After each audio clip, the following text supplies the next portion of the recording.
Africa was originally spelled with the K before it was colonized. When you know and understand your history as a people, it helps to shape your identity. As African people, many times we have been told that our history started off in slavery in the Americas.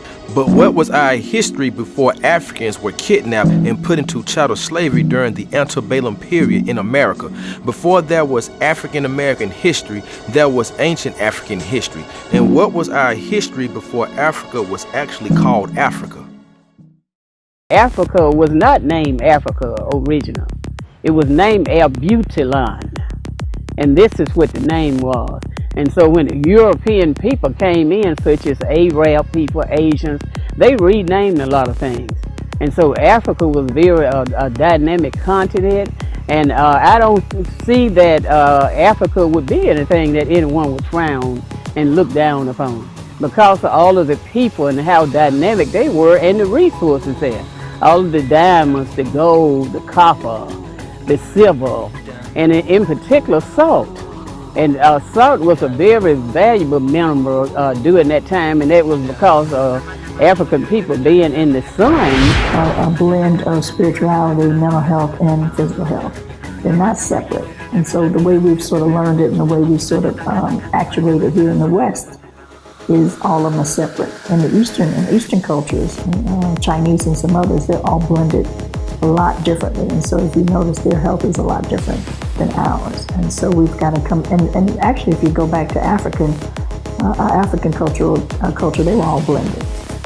And if you go to talk to some people in Africa, they're blended a lot differently than they did here in the US. So we've got to sort of go back to the old ways. But maybe even when we were growing up in the South, stuff was blended a little differently. You know, you had people, medicinal doctors and herbs. You know, we were into the herbs and things like that. So we're going to have to probably come back and blend all that together. Yeah. Value what we value. Mm-hmm. Act the way we act. Believe what we believe. The people in power will not accept integration along any other terms besides assimilation, which is of course exactly wrong. It is to know that you are the best, but then have to live in a culture that makes it seem like you're the worst. It is to know that my people have built this country, but then to live as foreigners and strangers to the very things we built. When it gets down to it, people are afraid of other people and things that are not like them, or not like what they're used to and what they're comfortable with. And so they want to eliminate things that are not like them to make themselves feel comfortable. And we're a society that wants to be comfortable and wants things to be ways that make us feel good and safe, and if it's not like us, it can't be good and safe, right? And so I think we just fall into that trap, and that's probably our reasons for most of the discrimination that happens, quite honestly. Here in America, we talk about, it's not about race, it's about class.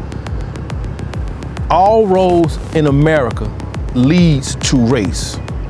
All roads. So when you talk about classism, it just so happened that this particular race happens to fall in this class, so it still goes back to race. Racism is basically when you find a race that actually works off of superiority to their own. There's a difference between prejudice and racism, and I think a lot of times we run into that issue. A person can not like you or not like something and not be racist.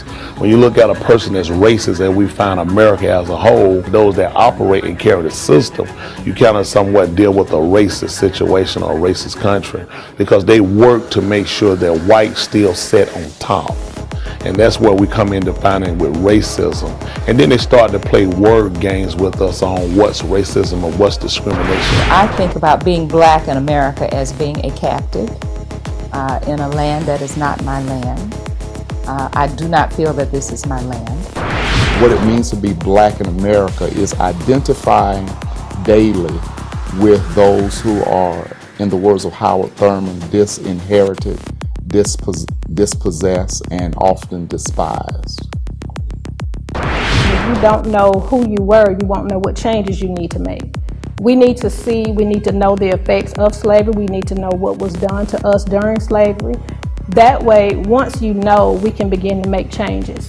You know, even the men, how the men and the women are against each other, these are effects of slavery. These are things that was taught to us. And if we learn what was done to us, then and only then can we come together as a unit and begin to eliminate those effects.